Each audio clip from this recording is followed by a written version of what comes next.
Comment réaliser des simulations avec le logiciel Proteus? Dans cette vidéo, on va voir comment vous pouvez réaliser des simples simulations sur le logiciel Proteus. Lorsque j'applique la simulation, vous pouvez observer comment la LED verte s'allume, la LED rouge s'allume et la LED orange s'allume. Donc du vert, rouge, jaune.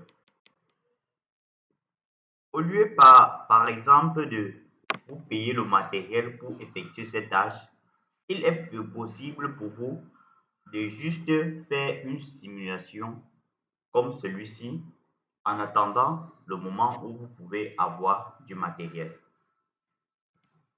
Ici, j'ai ajouté plusieurs options, notamment l'interrupteur ouvert et l'interrupteur fermé. Lorsque j'ouvre l'interrupteur, vous pouvez observer qu'aucune LED ne s'allume. Cela est dû au fait que le circuit est ouvert. Par contre, si je le ferme et je relance la simulation, vous allez voir les LED s'allumer. Vous pouvez observer comment les LED s'allument. Il est également possible de faire une animation du buzzer. Ça, c'est le buzzer qui sonne. Je peux lancer la simulation et vous allez suivre le bruit.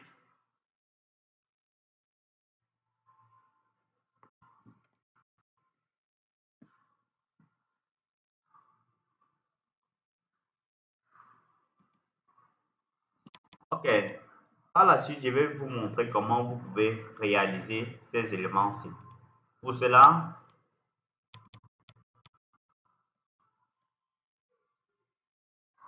le logiciel Proteus peut être également utilisé pour faire des simulations Arduino, comme on fera dans une autre vidéo.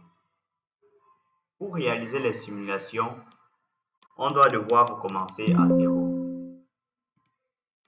Ok. Pour cela, pour ajouter un élément, vous allez venir par exemple au niveau de LED. Vous allez taper ici sur LED. Vous allez venir trouver LED grid. Donc, choisis la LED qui vous convient. Je prends et je clique sur OK. Comme j'ai déjà cette LED ici, ce n'est plus utile pour moi de le faire. Pour avoir le switch, c'est-à-dire l'interrupteur, je réalise la même opération. Interrupteur, switch.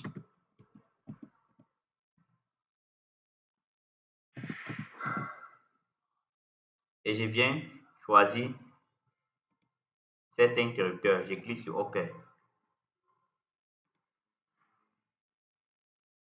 Vous n'aurez qu'à répéter la même opération, notamment avec le yellow, dont la LED au jaune.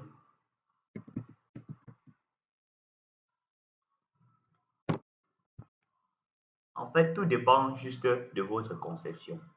Une fois que tout ceci a été fait, notamment également le sel, c'est-à-dire la pile, vous pourrez venir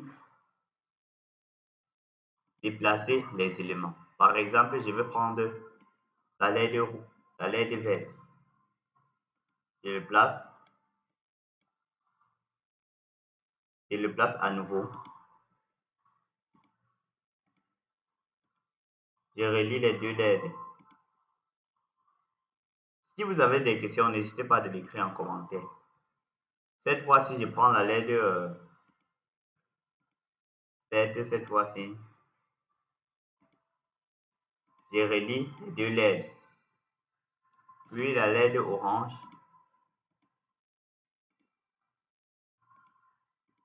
Je relie les deux LED. Puis je vais prendre la cellule. Je le place là. Et je vais prendre cette fois-ci le switch. Je le place à ce niveau.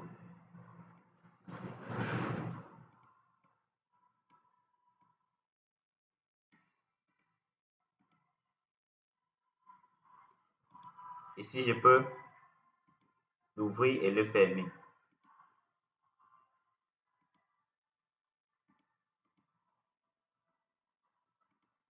OK. Par la suite, vous allez remarquer ici, c'est du 1,5 volts. Je vais venir prendre sur propriété. Je vais venir le mettre à 4,4 volts. Ceci notamment pour qu'il puisse respecter les tensions des LED. Ça, c'est du 2,2 volts. Pareil pour ceci, du 2,2 volts. Donc, la somme de ces deux tensions-ci me donne du 4,4 volts. Ce qui est pareil pour la LED rouge et la LED jaune.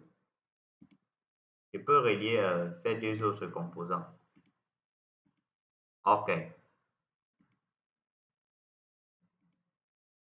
Je relie celui-ci, puis je relie cet autre point, puis je relie cet point-ci. Je relie ce point-ci.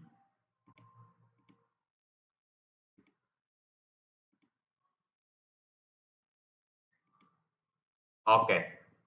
Par la suite, je n'aurai qu'à lancer la simulation. Comme vous avez vu le schéma électrique sur le logiciel Proteus, il est également possible de le réaliser avec le matériel à disposition. J'ai utilisé pour cela une plaque de sel, des LED vertes, rouges et jaunes.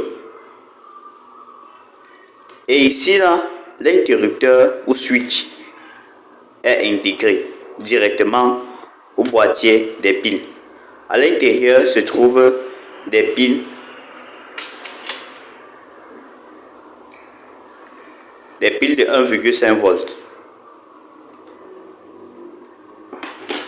Ici, si vous observez bien le schéma de montage, vous allez trouver une chose similaire à ce qui était réalisé sur le logiciel Proteus.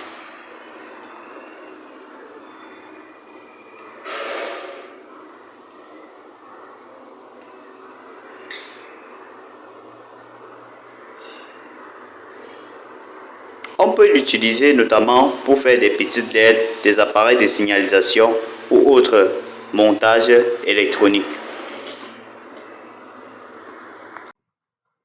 Cette vidéo vous a plu, n'hésitez pas à liker, à poser vos questions en commentaire et à vous abonner. On se retrouve dans un prochain tutoriel. Je vous remercie pour le visionnage.